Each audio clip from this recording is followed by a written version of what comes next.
पिंपळगाव शहरात मोफत सर्वरोग निदान शिबिर संपन्न. शेकडो नागरिकांचा उत्स्फूर्त प्रतिसाद.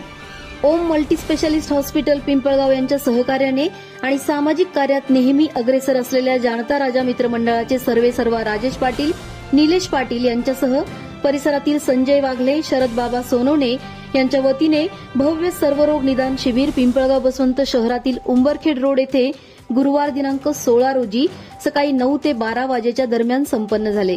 त्यात परिसरातील शेकडो नागरिकांची तपासणी करून उपचार करण्यात आले. यामध्ये रक्तदाब, रक्तातील साखर, थंडीताप, हातपाय दुखणे अशा सर्वच आजारांची तपासणी, निदान आणि उपचार करण्यात आले. शिवाय काय काळजी घ्यावी याचे सविस्तरपणे मार्गदर्शन डॉक्टर मयूर पंजाबी यांनी रुग्णांना केले. शिबिरात विविध रोगांची तपासणी करताना काही गंभीर रुग्ण आढळले.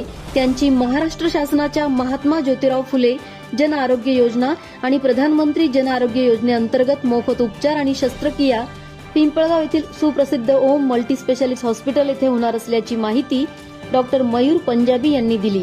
यावेळी माजी पंचायत समितीचे सभापती व पिंपळगाव बाजार समितीचे संचालक राजेश पाटील, शिवसेना उपजिल्हा प्रमुख निलेश पाटील, ओम मल्टीस्पेशालिस्ट हॉस्पिटलचे संचालक डॉक्टर मयूर पंजाबी, संजय वाघले, शरद बाबा सोनवणे, श्याम निर्भवणे, राहुल शेळके, नाना जाधव, पिंटू गांगुर्डे, श्याम सूर्यवंशी, महेश बच्छाव, ज्ञानेश्वर नागरे, संजय जाधव, राहुल घुमरे, माजी ग्रामपंचायत सदस्य सत्यजित मोरे, माजी जिल्हा परिषद सदस्य ज्योती वाघले, माधुरी वाघले, सारिका सोनवणे, सविता कोकाटे यांच्यासह डॉक्टर अनिल वाघ, डॉक्टर महेश ठाकरे, डॉक्टर नम्रता ठाकरे, डॉक्टर प्रियंका उभाळे, अक्षय राऊत आदींसह हॉस्पिटल कर्मचारी आणि परिसरातील नागरिक मोठ्या संख्येने उपस्थित होते.